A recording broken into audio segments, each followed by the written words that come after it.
Good evening, Broncos country. We are live. But before we get started with tonight's episode of the Orange and Blue View, we want to make sure we have all of our platforms included for tonight's juicy conversation. All right, I see green check marks across the board. We are good. Welcoming everyone to another installment. I am your host, Ron White. On that side of me. You know him, you love him as Dylan Vaughn Arts. Dylan, we are back in the saddle again together, my friend. How are you doing today on this Saturday? I'm doing great, man. I've been a little inconsistent these past couple months. I've been like uncharacteristically busy. I try not to do that. I like to be lazy and stay at home and all that stuff. But yeah, feeling good, a lot better than a couple weeks ago. I had that nasty flu that starts with a C, but we're feeling great now. We got a little more energy. Yes, more energy, and same here. I'm good, busy as well. Like I was telling you earlier today, I was out and about today. Weather is nice. So it's just a good feeling all around, and a good feeling all around for the Denver Broncos as well. 5-3, chance and opportunity this weekend to be 6-3, but it's not going to be easy at all with tomorrow's opponent. So we'll get into some of that here shortly. But before we do, we want to see who all is in the chat this evening. Let's see here. We got C Chain coming in. Thank you, C Chain. We appreciate it as always. It says, "Happy Saturday. Yes, let's go Broncos." Then follows it up with, "Can't wait for tomorrow." Yes, it's going to be a great game. It's going to be a great game, C Chain. Let's see how it all unfolds. Again, we'll get into some of um, the things going into the game, that the narrative, what to look for, and things like that. But I think there's all around excitement for tomorrow's matchup of your Denver Broncos with the Baltimore Ravens. Uh, all right, let's see who else we have in the chat here. Got Will Israel. Thank you, Will. Oh, okay. Hello, Broncos country. Hello to you as well, Will. Good to see you, my guy. It's great that you're joining us here. We appreciate it. All right, and let's see who else we have in the chat. We got Roy Osborne coming in from Facebook. Thank you, Roy. Says, "Good evening, Ron and Dylan. Have a great show." Thanks, Roy, for the well wishes. We appreciate it, my guy, and thank you for always coming in and supporting us. We appreciate it. We appreciate it. And then we got Mr. Ernie Mays again from Facebook. Thank you, Ernie. Says, "Go Broncos country only." That only is very important. Go Bo Nix for 6 Broncos tomorrow. So Ernie has the Broncos with the 21-10 score. Okay, I like it, Ernie. I like it. That's good. If that happens, I think everyone in Broncos country will will be happy for sure. But thank you for coming in, Ernie. We appreciate it. Um, and then he says here, "Why is everyone afraid of the Ravens?" Again, we'll get to that here shortly, there, Ernie. Then we have the boss man coming in. Thank you, Chad. Thank you, Chad. How confident are you that Bo Nix and the Broncos offense can exploit the Ravens' terrible passing defense? You guys rock Saturday nights. Thank you, boss man. We appreciate that as always, my guy. So, Dylan, yeah, I'll turn this question here over to you, and this is centered around the topic for tonight of you know can Bo Nix break out in this game against Baltimore? Now, in years past, Baltimore has been very feared on defense. And this year, it looks like it's a little bit of a different story. Now, they're still top 10. They're actually, I think they're number one in rushing defense, if memory serves me correctly. So Mhm. the rushing attack on defense, it's still, it's still good. It's still stellar. But they're last in passing defense. And with that, there is an opportunity for Knicks, you know, to make big plays down the field. So I guess what are your thoughts there, and do you think that that can happen with Sean Payton executing a good game plan for both? Yeah, and I'll start off just by answering this first part of the question. Thank you, boss man. Appreciate you hopping in, showing us some love. um, how confident am I? I would say if we'll go on a scale of 1 to 10, I would say about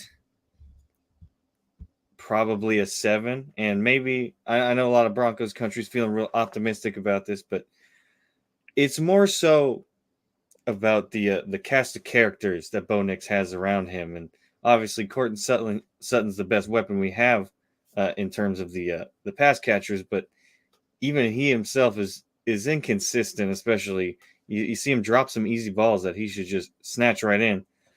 Um, there's definitely going to be plenty of opportunities against this Ravens defense, like you mentioned, the worst passing defense in the game.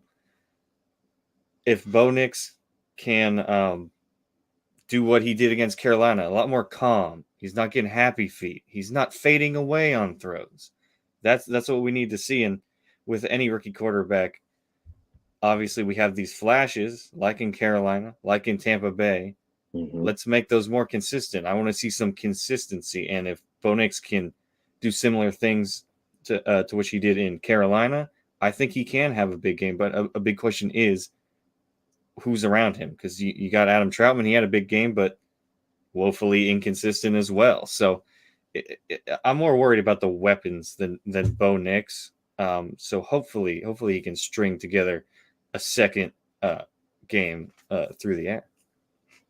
Yeah, and that's what Sean Payton has been saying this whole season is you got to help the quarterback out. It's you know, yeah, Bo's going to have struggles, but it's all about what's surrounding Bo. And the defense has been playing lights out. So again, there are no issues on that side of the ball. It's what is this offense going to be doing? Can these receivers step up? Can, when the big plays are there, can they catch the ball? Can they get separation? So, you have those questions, again, that we're still trying to get answers to. Now, you mentioned Cortland Sutton. It was good that, Cortland Sutton did uh, make his presence known in the game against Carolina last week. So that was encouraging. But as a number one, that's great, but you still need these other receivers to step up. You need Marvin Mims. We need Troy Franklin as well. And then at tight end. Now, we know it was National Tight Ends Day, and I believe Nix and Peyton were saying that, using them really wasn't a part, and they didn't plan to do that last week. But you're going to need to start incorporating them more in this passing attack. But that's the key here. Yes, I'm confident from what I've seen that Bo Nix can definitely find those receivers down the field and make those big plays. It's a matter of can the receivers catch the ball? Can they locate the ball and help Bo out? So I think that's kind of where we'll just have to see what happens tomorrow on that front. All righty. Good question there, boss man. Thank you, thank you, thank you. Let's see. Going back to the chat here. We got Mary coming in. Have all the confidence that Bo will have a great game and win this football game. Go Broncos. Thank you, Mary, for coming in. Yeah. So again, there's confidence now. That I would say, Dylan, and I think you alluded to it, that Bo looked that was probably his best game as a pro against the Panthers. Now I know it's the Panthers. They're probably the worst team in the NFL. Understood. So I'll give that context. But you play who you play, and I would say as far as timing, as far as footwork, accuracy, it was much improved. So if you can just continue on that trajectory, Mary, and again with this Ravens passing defense, if the receivers can make the catches and not fumble. That's another thing. Because we did see that rear its ugly head last week as well. The fumbleitis came. And Sean Payton has been mentioning not to do that either. If those things can hold true with this defense playing the way they are, Mary. Yeah, I think the Broncos have a good chance of winning this game. Yeah, and confidence is key, and obviously you have games against, and like you mentioned, not top tier teams, especially defensively, but you do gain confidence from beating those teams, and you can only play who's put in front of you. That's no fault of the Broncos. I believe the teams they faced are combined at 11-29, something like that.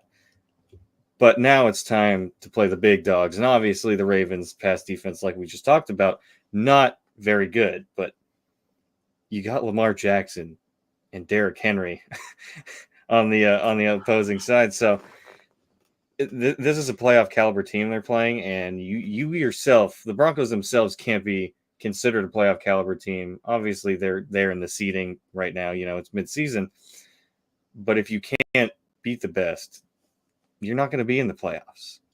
If you can't beat a Baltimore Ravens or at least hang tough with a Kansas City Chiefs, beat a Kansas City Chiefs, you got to have that confidence, and I think Bo definitely has that right now. And it's going to be up to him to capitalize on this terrible passing defense from the Ravens and make those plays and gain more confidence. And as long as he can keep that footwork together, as long Yeah. as he can show us what he showed the past few weeks, he's going to be solid. And one more thing I want to add is I don't think this is a Ravens team that you can afford to have a slow start against. If Derrick That's true. Henry, your defense keeps getting thrown out there, you're going 3-and-out, and Derrick Henry gets rolling or Lamar Jackson gets rolling, your defense is going to get tired quick. And even if, hey, you start putting points up, maybe your defense can't keep up by the end. So defense has got to stay confident as well. Yeah, and you bring up a good point with not a slow start. Also, in addition to that, you have the Broncos have to make a concerted effort to keep keep trying the running game. Now, again, we know this is the number one rush defense in the league, but you can't. The Broncos can't go away from that. So yeah, they have to try to at least have Pookie, have McLaughlin go in and try to earn some tough yards, and then they can play action off of that. But you can't abandon. They cannot abandon the run. So I think with that, keeping it as balanced as you can on offense and keeping the number one offense on the sideline, I think that's a good recipe for the Broncos to potentially win this game. And again, Mary, thank you for coming in. We appreciate it as always. We got Phil McLaughlin coming in from Facebook. Thank you, Phil. It's always good to see you, my guy. Says, good evening, Ron and Dylan. This is a game I would love to have Mims star. Yeah. Hashtag Buncombe, hashtag MHH for life, hashtag Broncos for life. Yep. So I think it would be nice, Phil. I think we all have been wanting Mims to have that breakout game to see exactly, how Peyton can use him. I want to see Dylan. I just want to see him, and I believe I talked to Lance about this last week, of kind of that role for Mims. I envisioned Mims being more like a Brandon Cooks, when Sean Payton had Brandon Cooks back in the day. And again, not just with the deep ball ability, because Mims has that. We've seen it. But screens and the jet sweeps and the end arounds. That's just not, we're not seeing that a lot. So Phil, I'm with you. Like if Sean Payton can devise a game plan to get more usage out of Mims, I think that'll be great for this offense. It'll be a nice boost to this offense for sure. Because I think with the ball in his hands, Mims can definitely be a threat. Now I know Mims has some work to do. He still has some improving to go, especially when it comes to the route tree and such. But just putting the ball in his hands, if he can get in some of those trick plays, and if he's open deep, and if he catches the ball, I think that'll be great. Because again, these young receivers, they need to start, proving clicking at some point. But yeah, Phil, I think we're all kind of wanting to see a Marvin Mims breakout game. Yeah, and thank you for hopping in, Phil. It's always nice to see your name popping up in the chat every time we go live. Yeah, I think one thing I would add to I would love to see Mims star. I'd like to see him star on offense. It's he's got his flashes on special teams. The Broncos have one of the better special teams units in the league. I want to say top 10, top 5, somewhere in there. But yeah, like you mentioned, Ron, there's so many opportunities for using him in the screen game, the short game, and who's getting those opportunities instead? Troy Franklin. Troy Franklin. And that obviously, there's been some injuries in the wide receiver room, and that's why Franklin's getting more of an opportunity. But the fact that Mims isn't even getting the same amount of touches or comparable it's a little concerning. I don't really like to see that. And lucky for Mims, he's going to get some more chances because Franklin is dropping the ball as well. High rate. And it's tired. We're both tired of it. We want a speedy receiver, and we got 2 of them, but they can't catch. That's frustrating. Especially you got to help out your young rookie quarterback. But they need to find ways to get Mims in there. I know maybe something is going on in practice, maybe something with the verbiage. I don't know what it is. Some guys are just gamers, and sometimes you need to get them out there on game day, regardless of what happens in practice. Some guys just it clicks for him on the field. Alex Forsyth lost the center battle, and obviously to injury, Wattenberg was out, but Forsyth's looked great so far. So sometimes it's just they got to be in the game for things to click, and when the live bolts are firing, that's when they play their best. So hopefully we can see more of Mims sooner rather than later on offense. Yeah, I mean, it's just I'm just confused as to why we don't see more of Mims. It's quite strange to me. Now I know some plays he does drop a pass and things like that happen, but I just think he needs to see the field more because he's such a dynamic player. But again, Phil, we'll see if Peyton even puts him out there in personnel tomorrow at times. So we'll see what happens there. Thank you, Phil, for that. We appreciate it as always, my man. And we got Mr. Michael Ronquillo coming in as always from Facebook. Thank you, Mike. We appreciate you joining the chat. My guy says, "Good evening, Ron and Dylan on the Orange and Blue View. Go Broncos." Thank you, Mike. It's always good to see you, my guy. Thank you for hopping in with us. We appreciate it. And I think we all have been mentioning this. We'll get to our predictions here later. But Pro 16K, yep, you're right on the money. I think that's been the consensus. If the Broncos stop Derrick Henry, that'll I wouldn't say win period, but that will definitely be the key here for the Broncos to even have a chance. Because again, Dylan, I've been looking at all of these numbers. Derrick Henry's numbers, man. It's just that guy is such a baller, and he might get 2,000 yards this year, which is crazy, which is insane. But yeah, Pro 16. And what's one good thing for Denver? Usually when Denver plays Derrick Henry, they do well.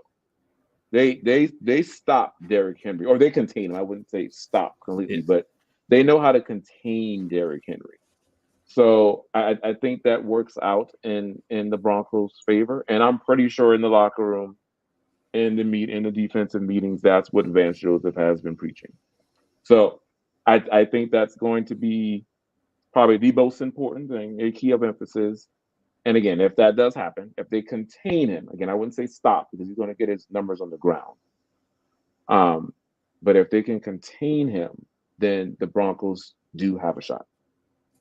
Yeah, man, that King Henry, he's a battering ram, and he's going to wear defenses down, and that's what would probably be key. Obviously, you want to hold him, contain him, like you mentioned. I don't know if we're going to completely stop him, but it's that late game when the defense gets a little more tired.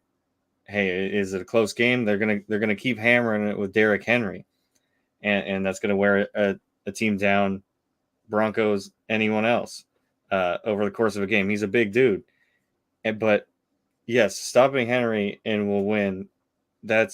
I do believe that, but we haven't seen Derrick Henry, or this Broncos team hasn't seen Derrick Henry with that guy under center, also in the backfield. Lamar Jackson, that Thunder Lightning combo is lethal. And yes, the Broncos have been very good on defense, and I have confidence that they're going to have a good game. But with an MVP, two-time MVP actually, in Lamar Jackson, and could be on his way to a third, he's no slouch, man. And you gotta worry about both those guys back there, and they get really creative with that run game. And I'm a big fan of their fullback / tight end, Patrick Ricard, I believe his name is. That dude's massive. He's just another offensive lineman. So hopefully this team can pick it up in the run game. I know PJ Locke is out for this game. Yes, he's out. And then we've had some injuries to the linebacker position as well, but Cernat is filled in there admirably, and hopefully he can have a Josie Jewell type stop in the backfield like a couple of years ago against Henry.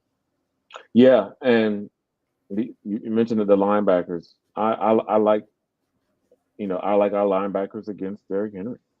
You mentioned Cernat, Cody Barton, Juan Alexander. I like them. Just because I do think they're going to try to, because what's going to happen probably is they can't break contain, right? Once Derrick Henry gets outside, that's where he is the most dangerous. So the linebackers really have to help, and I'm talking, the D linemen and the inside ones, kind of focusing on setting that edge, because if you let him get out, that's where he's most dangerous, and that's where you see those stiff arms. But I say all that to say I like the outside linebacking group. I like the linebackers against Henry, and it's this front with those linebackers just set up to stop Henry. But again, we will see what happens tomorrow. Thank you, Pro16K, for that comment. We appreciate it. Let's see who else we have. And then we got Michael Ronquillo coming in with some facts. Thank you, Mike. Says 2021 NFL season was the last time the Broncos held run by King Henry under 100 yards. There you go. Yep. So, all righty. See who else we have in the chat. And we got Greg Casey coming in with a super chat. Thank you, Greg. We appreciate it, my guy, coming in. If you got a comment, please drop it in. Please drop it in, and we will get to it.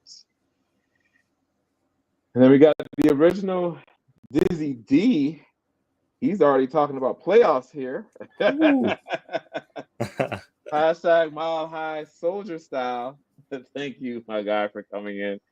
Yeah, again, if the Broncos go on a hot streak, I mean, let's say, Dylan, just think about it. If they win these next 3 games, 8-3, I think if they get to 8-3, yeah, playoffs for sure in the picture. I mean, for sure. And against these opponents, I mean, we're talking about the number 1 scoring offense. We're talking about the undefeated and reigning Super Bowl champions. And then we're talking about a hot Falcons team, too. So, yeah, I mean, original Dizzy D, it's very possible. But even if they go, 2-1, maybe even 1-2, they're not fully out of it either, even with 1-2, just because some of the other teams kind of behind them haven't been looking the hottest either. But yeah, right now, obviously they're in a wild card spot, and if they continue playing, playoffs are realistic for sure. Thank you for coming in, my guy. Yeah, and playoffs was a foreign concept to me at the start of the season, and for everyone. Most yeah, people, right. Well, most people, yeah.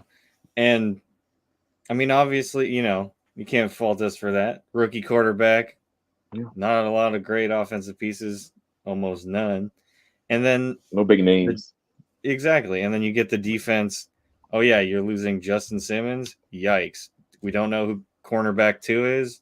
Bigger yikes. Like, there was so much coming into the season that suggested, hey man, this is gonna be a learning year, a build, which it is still. Hmm. And building for 2025. But hey man, this defense has been lights out. That's the biggest shock of the season. Um, you got Bo Nix, who's coming along. Still needs to be a little more consistent, but we're seeing some flashes, seeing some things we like when he sets his feet, when he just pulls the trigger and rips it. Um, Playoffs are uh, definitely achievable. Now, still got to beat the Ravens, got to beat the Chiefs, Hmm. Falcons, like you mentioned. They got a chance to win some games here in this. What's going to be really big. I'm not super worried about the defense, as I'm sure a lot of you aren't. We're going to go with the offense, and that's the offense is going to take this team to where it needs to go. Or rather, this team goes as far as the offense can. You got a rookie quarterback. You got very, very limited weapons. I want to stress that. Very limited weapons outside of even Cortland Sutton, who's inconsistent. But no worries about the defense, but it's this offense. This team's going to go as far as this offense can take us, and hopefully we see more growth going up against these better teams like the Ravens, like the Chiefs, like the Falcons. Yeah, and that's why it's imperative. You mentioned that the defense. The two things that if you're doing well, you'll have success. You'll travel well with them, and that's a good defense and a good solid running game. Of course, the first one Denver has. The second one, Denver's getting better and spurts. And I think Dylan, that's where the creativity needs to show from Sean Payton. Um, using a lot of those motion sweeps and still calling it a run. Um, because that running game is going to be important. Again, if especially with these teams and when they get into the playoffs. So just trying to disguise some of these plays and into runs, I think is key as Bo Nix, continues to develop. But yeah, I think at the start of the season, and I said it, playoffs weren't realistic at all. I didn't see this team at all with the playoff shot, but this defense just came to play this year. This defense really surprised everyone, and that's kind of been the narrative here. Obviously, Bo Nix is, the narrative of him, taking a few steps forward, and the development is, faster than we expected. But I just think this defense has really taken off. But yeah, thank you, Original Dizzy D, for that comment. We appreciate it, my guy, as always. All right, let's see who else we have. We have Peter Johnson coming in from Facebook. Thank you, Peter. Says people are making this game about Baltimore's O versus Denver's D. The matchup that matters most is going to be our O versus their D. If Bo can't move the football, our D will just wear down and get gashed late. I'll let you take this one, Dylan, first. What are your thoughts there? Yeah, I mean, obviously the marquee matchup they want to push is the reigning MVP versus this Denver defense that has stopped every team so far. Um, but yeah, like you mentioned, our offense versus their defense is going to be the key to this game. It can Bo Nix step up and play in hostile territory? That's another thing. Very hostile territory against a Ravens team. Obviously, their defense we've talked plenty about already. Pretty lacking in the pass game, but they're pissed off. They just came off a game losing to the 1-6 Cleveland Browns, and for whatever reason, they always seem to let the Browns hang around, no matter Yeah, how that terrible those they divisional are. games, those I divisional games, man. you never know with that, but Bo Nix hasn't really gotten too much love from the media, despite how good of an October he had. It's all about he has this great game. Obviously, it's against the Panthers. We get it, I know, but he did what he was supposed to do. The offense as a whole went out and did their job. It just so happens that you have Jaden Daniels throwing this insane Hail Mary, and that's going to take over the headlines, and that's he's a second overall pick as well. He's going to get a little more love. This game tomorrow is Bo's chance to put himself on the map. Obviously, we've seen him have good games against the Panthers and Saints and the that dreaded NFC South. They've been looking pretty rough against us, but now we're getting a marquee matchup against the Baltimore Ravens, a playoff team, an AFC championship caliber team from last year. And Bo Nix, this is your time to put your stamp on the NFL. This is your time to get more eyes on you. You don't like that Jay Daniels get more love, Caleb Williams, even though he's not playing as good as you. This is the time to do it. Yeah, I agree with everything you said, and Peter, you do bring up a great point here, um, with that second sentence, because that's really, I mean, that's really the story for this game and the story next week against the Chiefs, um, because you have to think about these playoff these what AFC contenders in the Ravens and in the Chiefs. Um, how can Denver's offense score against them? And this is what I was saying earlier, alluded to, Dylan, is that's where Sean Payton's game plan is very important. I think that this game plan has to be set up to where as though it's a balanced attack.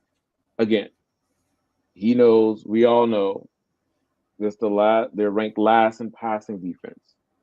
Obviously, there will be times where they exploit that, but you cannot go away from the quick passing game. You cannot go away from the running game.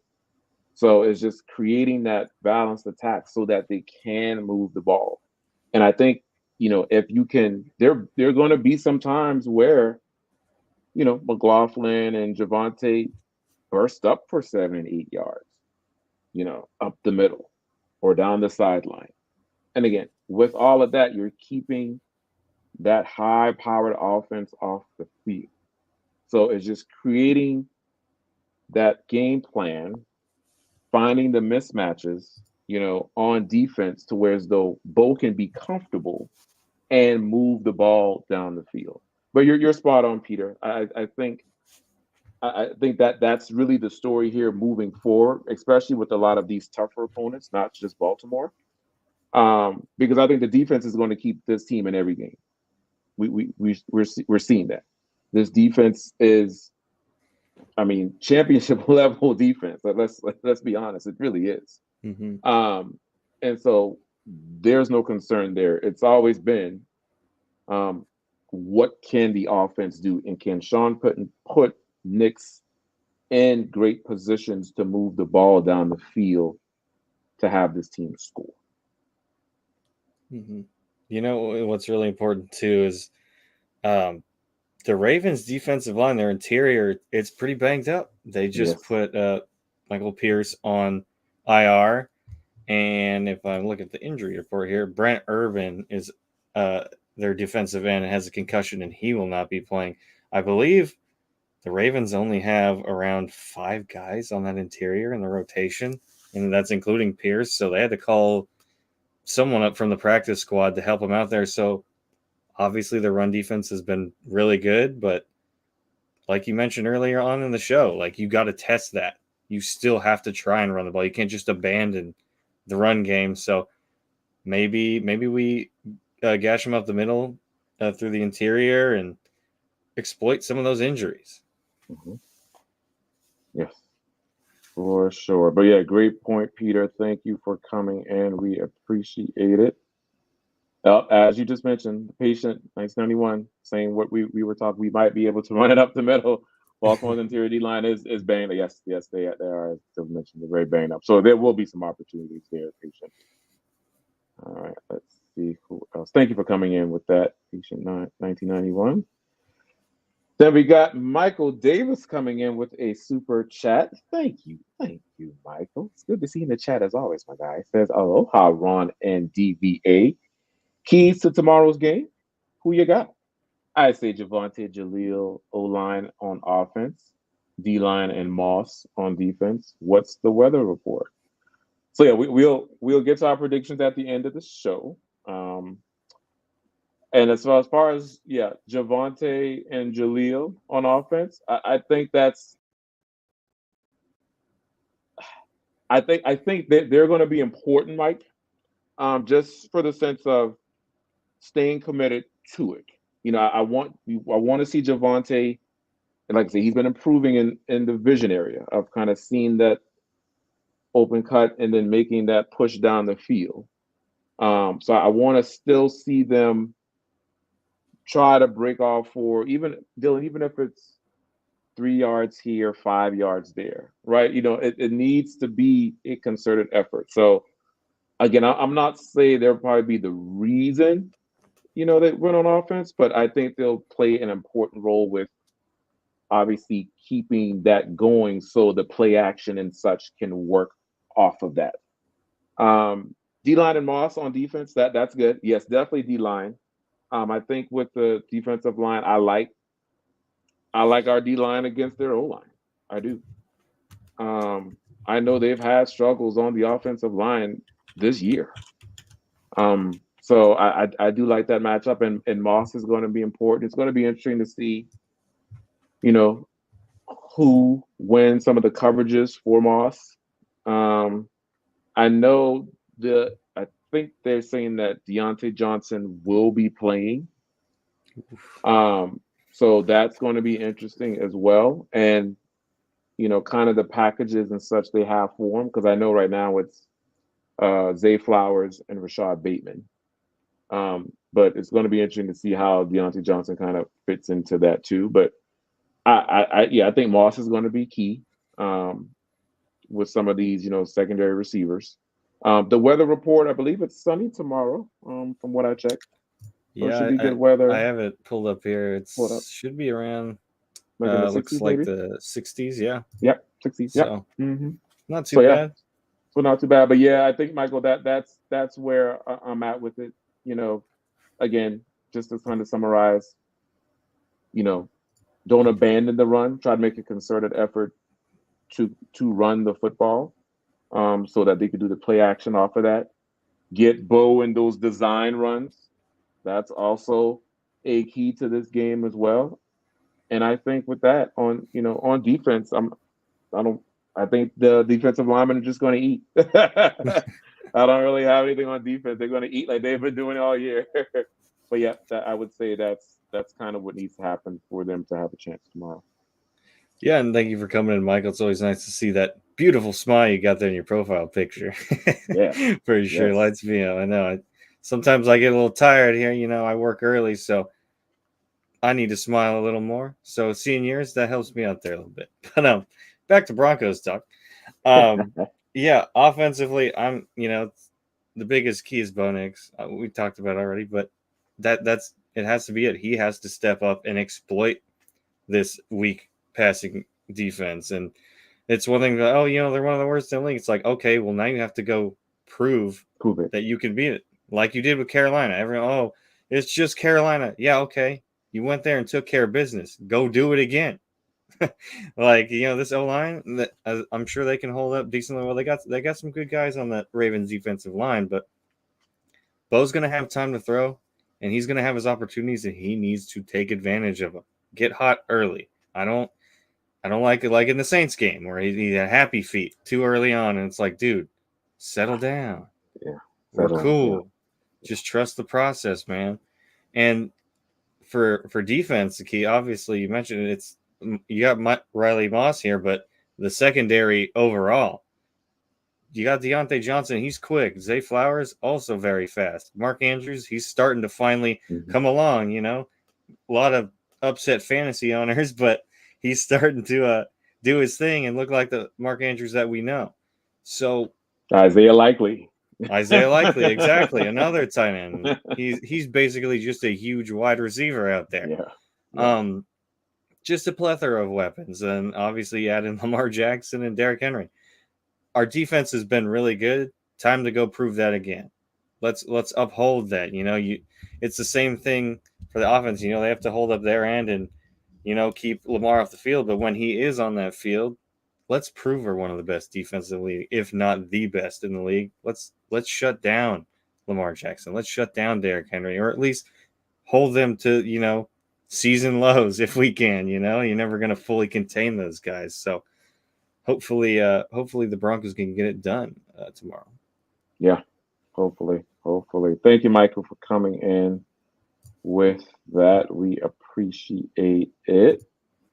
And then we got Rodney Garcia coming in. Want to kind of call this out, kind of reiterate what I was saying here earlier. Thank you, Rodney. He says, no fumbles or self-inflicted wounds. Play clean, crisp football. I want to stop right there, Rodney, because that's the key. That's it. And, rightfully so, how Sean Payton didn't like how the Panthers game ended. Obviously the game was already put away, but you still can't. Cortland Sutton, you can't have that fumble happen at the one line. You just can't, because against the Chiefs or the Ravens, that's not gonna end well. So it's just playing clean football, no turnovers on offense, catch the ball. And I think with that, the Broncos would definitely have a chance. And then he asked, wonder how many snaps Deontay Johnson will have. Yeah, I'm not sure. Again, I don't see him having too many. I mean, he just got there, Tuesday? So, I mean, I'm pretty sure there will be a set of plays they have for him. But maybe, some maybe some intermediate stuff, maybe some long ones as well. But I don't see him being there a lot. Again, I think from what I read, I think they're going to keep Zay as the number one. I think Bateman there as well, with Aguilar obviously likely, and Andrews kind of being in that rotation. But yeah, expect to see him out there on the field for sure for quite several snaps, I would imagine. Yeah, playing clean football is going to be the way to win, and that's how, when you play against these teams, or when you do get to the playoffs, one mistake is all it takes to screw you completely. And obviously we had 2 fumbles last week, one to start the game and one to end it. That game, for all intents and purposes, it was a blowout, but it should have been much uglier. I mean, who knows what the Broncos do with that Broncos first should have been in drive. the 40s. Broncos should Yes, have been in the 40s. I expected it, and it didn't happen. Cortland Sutton fumbling, that's just BS, man. Like, how long you been in the league? You can't be doing stuff like that. And same with not even just with the wideouts, but Javonte Williams. Oh my God, the rookie's slipping my mind. That's how forgettable he's been this season. Estime, he's fumbled twice as well. It's like, guys, what are we doing? Like, Sean even alluded to it. He was like, hey, you guys keep fumbling. We might have to find some other receivers. After this week, we got the trade deadline right there. So, I don't think the Broncos will be buying, but maybe just put that thought in their mind, man. Hold on to the ball. I think, just like Estime, I think the whole wide receiver core needs to be carrying a football around, Yeah. Have the DBs punch it out while they're walking around the facilities or something, man. Keep them on their toes. They got to play a clean game, or this is not a team you can be giving the ball away to. Not the Ravens, not Kansas City. Can't do it. Can't do it. Yeah, you mentioned, ball security drills. Yeah, just have them walking around and running with the ball. Even with receivers, having pass catch drills with Troy Franklin. Yes. To catch the ball. So yeah, again, there's room for improvement there, guys. But again, thank you, Rodney, for coming in. Great point there. All righty. Let's see who else we have in the chat. And then in Pro 16K asked this question: can we win a high scoring shootout versus the Ravens? I don't think we can. Denver's Pro 16K, Denver's not set up to win a high scoring shootout, at least at the moment. You don't got the weapons. The weapons just aren't there. If again, you got Cortland Sutton and everyone else, and the way we saw it at the beginning of the season, a lot of defenses focused on Cortland Sutton, doubled him up, and dared Bo Nix to go his way, and then when other receivers, caught the ball, they weren't getting separation. There were a lot of drops. And so again, that's just another example of the fact that when Denver just doesn't have the weaponry for a high scoring shootout. So I think that's kind of where our point of emphasis was, that you have to have it balanced, where you incorporate that running game with the short, quick passing games, um, and then you take your deep shots when they're present. But I think it has to be they slow the game down, keep the Ravens on the sideline, and I think with this Broncos defense, that would probably be the formula, the approach to try to get a victory in Baltimore. Yeah, and not only does the Broncos offense not have the weaponry, I don't think the Ravens could make it a shootout against this defense, and Defense, yeah, just with how they play, especially the passing defense. Like maybe they could make it, make a case on the ground just because you have Lamar Jackson, Derrick Henry, number one rushing offense. But yeah, I don't see like an air it out shootout type of game, whether it be the Broncos offense or the Ravens offense. It's just the matchup I don't think is there for that. But it's really just going to be going back to the last question we talked about is, hold on to the ball. Don't make mistakes. Don't go there and lose the game. right. You can't make those critical mistakes. And shootout would be nice, except just one sided. Hey, let's bombs away, Bo Nix. Yeah, yes. But thank you, Pro 16K, for coming in with the question. We appreciate it. And we got some Facebook stars from Eric Flynn. Thank you, Eric. We appreciate it. My guy says we need our defense to hunt the ball. Wherever it goes, we need to rally to the tackle. The recipe for the win is to stop at contact. Yes, great point. Great point, Eric. And I think that's especially true because what I've seen in the film with the Ravens and Henry is they don't like to stop at first contact. It's like they get nervous, they get scared, and I get it. You have this huge guy coming at you, but you have to rally to and try to tackle him on that first contact because again, if you don't, bad things happen. You see these 150-yard plus games from him because they don't do that. And Eric, I do think this defense, I have faith in our D line and I have faith in our inside linebackers that they're up for the challenge. Again, they've done it before. Again, maybe not with some of these same players, obviously, but the Broncos are known to stop him in his tracks. And again, not only for Derrick Henry, Justice Hill might be another one they have to be counting for as well. That's another person. And Lamar Jackson himself. So you can't, again, they're going to get numbers, they're going to have their plays, but you just can't let those three just run wild. And I think with this defense, I think, again, Joseph is preaching these things of stopping them first point, you get them, wrap them up. Don't let them break contain. But I think that's a solid point there, Eric. Thank you for coming in with that. Yeah, thanks for hopping in, Eric. Always good to see you, my friend. Yeah, you got to hunt the ball, and this might be a tough team to do it against, at least when it comes to Derrick Henry. It's hard. I don't see him fumbling very much. You're going to have to get some takeaways in the pass game, which I think is attainable, especially with this trio of corners that we have. And, oh, my God, that interception from McLaughlin last week, or McMillan, sorry, insane. Oh, thing of beauty. Insane. That was beautiful. That was I beautiful. had an audible ooh when he just flipped right around, right Right. to him. Because I thought the receiver caught. I was like, did the receiver catch it? They're like, no, it's a pick. I was like, no, you got to be kidding me. That's not a pick.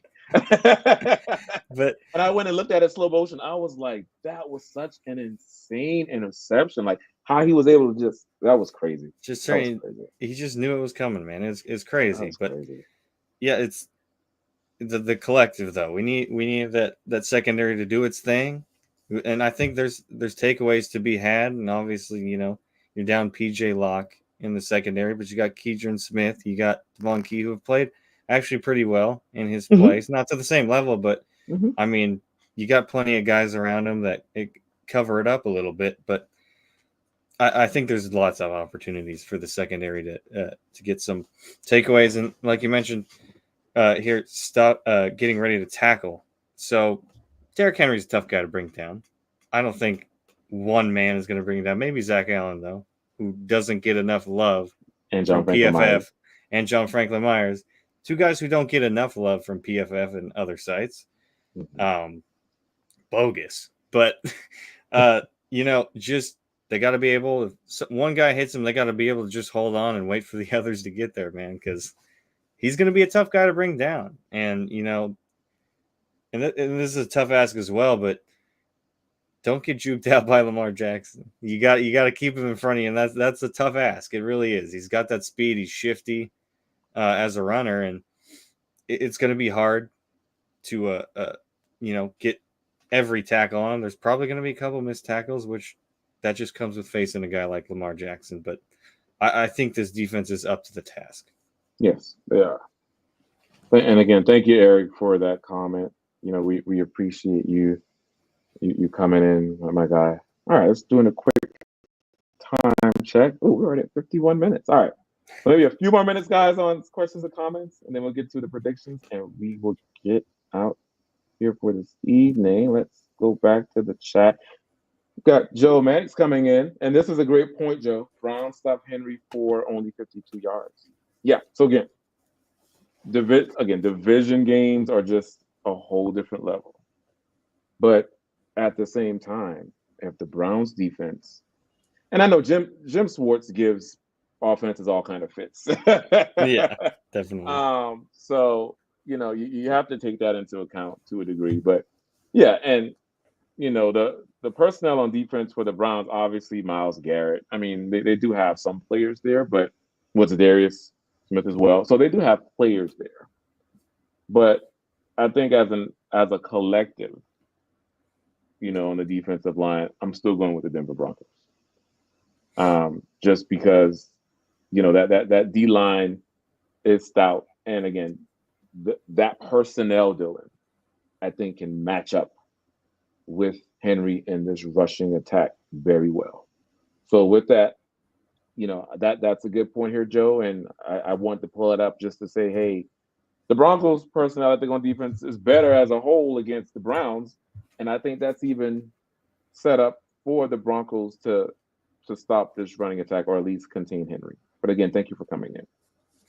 Yeah, man. And like you mentioned, that Ravens offensive line not too great. Not the best. So hopefully, yeah, you want guys like JFM and Zach Allen. You want them to eat this game 100%. They have to if the Broncos are going to win this game. Yeah, for sure. Thank you, Joe. And we got Michael Davis coming in. Thank you, Mike. Again, says, who do we put PS2 on? Flowers? Yeah, it's probably going to be on Zay Flowers.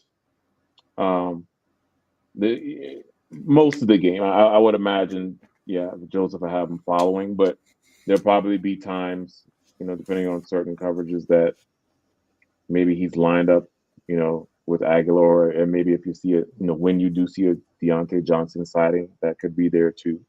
Mm-hmm. But it would be probably the most part PS2 on Zay Flowers. Yeah, and he's got to be careful. That's a speedy wide receiver, and he's shifty, and yeah, he makes plays, man. He might get one on him, but hopefully not. I think PS2 will be able to shut him down there. Yes, let's see there. All right, let's see here. Then we got Phil McLaughlin coming in again. Thank you, Phil. We appreciate you, my guy, as always. Says another key to our success is our special teams play. Yes, that's a good call out there, Phil. Especially punt returns. This is one area I'm looking for. Mims can get us with favorable field position. Flipping the field is key because it could come down to that for sure. And I think that's one thing. Obviously, if field goals, let's. I think that's another thing. But I would say definitely special teams play for sure. When it comes to Mims flipping the field, could play huge um, in the outcome of this game. Yeah, the Broncos, like I mentioned earlier, they have one of the best special teams units in the league, and uncharacteristic for the Harbaugh-led Ravens, who usually have a Yeah, pretty good special special teams teams unit. guy. They're Yeah. pretty rough this year, so that is an Mhm. area that the Broncos should take advantage of because I mean, obviously, it's a little more forgotten, with all the kicks going into the end zone and whatnot, but overall, it's a chance to flip the field in your favor, and the Broncos absolutely should take advantage of that. Yes. Yes. For sure. For sure. Thank you, Phil, for that. We appreciate it. All right, and then we have Eric Flynn coming at us again with some stars. Thank you, Eric. How many times does our defense sack Lamar tomorrow? I'll let you answer this one first, Dylan. What do you think the number of times Broncos get home? I'll be optimistic. Obviously, Lamar's a uh, shifty quarterback, and he can get himself out of a lot of sticky situations. But with just how much this Broncos team blitzes, I think realistically we could get. Well, I'll go with 4 sacks. I think that's a solid number. Yeah, I was thinking five. That's reasonable. I think five was kind of where I was headed. Again, I think five is good. A good number, probably more reasonable of um number there. But thank you, Eric, for coming in with that. We appreciate it. All right, guys, it is time to give us. Well, we're going to give you our prediction, and I'll let Dylan kick us off with who does he have winning tomorrow. All right, guys. I've been talking up the Broncos this whole pod. You're gonna kill me for this probably, but I it's more so I maybe I'm just a big Lamar Jackson fan, right? I think he's a great quarterback, MVP, and it's somehow still underappreciated. I think uh, he's underrated in the pass game as well. If you guys remember, the last time we played the Ravens, he obviously got injured, but he carved us up pretty good through the air. Even the past couple Mhm. times, they said, "Oh, we're not going to let him run," and he said, "Okay, I'll throw for 300 plus yards and 3 touchdowns, whatever it was, something insane like that."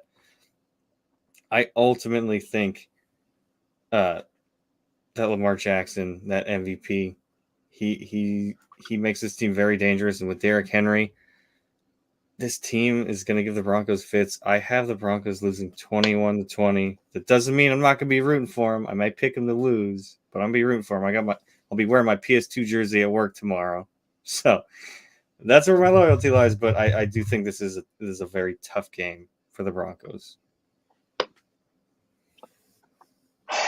Yeah, I this one really sat heavy on my brain, guys. I'm gonna be honest with you. I was going back and forth all week. Um, I,